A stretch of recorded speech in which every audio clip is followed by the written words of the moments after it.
taliska booliiska Soomaaliyeed oo dhageysanaya cabashada ka timid shacabka muddadii howlgalkan socday oo 4 cisho la soo dhaafay waxaa la xiray 23 askar oo ka tirsan ciidanka booliiska Soomaaliyeed oo lagu soo eedeeyay falal musuqmaasuq la xiriir mas'uuliyiinta dawladda siyaasiyiinta ganacsatada iyo dhammaan qaybaha kala duwan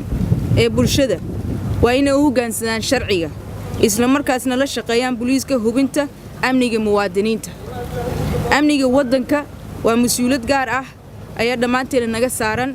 sidaas darteeda waxaa mar kale ku celinaynaa in la wada shaqeeyo loona hoggaansado shuruucda iyo awaamiirta lagu sugayo amniga ugu dambeyntii mar labaad waxaan ugu mahadcelinaynaa dhammaan bulshada Soomaaliyeed oo ku sugan caasimadda sida wanaagsan ee noogu dulqaataan howlgaladan intii socda iyo sida wanaagsan ay ula shaqeeyaan ciidamada booliiska mar labaad mar saddexaad waan iga mahadcelinaynaa waxaan rajaynaynaa kuna kalsooni qabnaa inay sii socon doonto insha Allah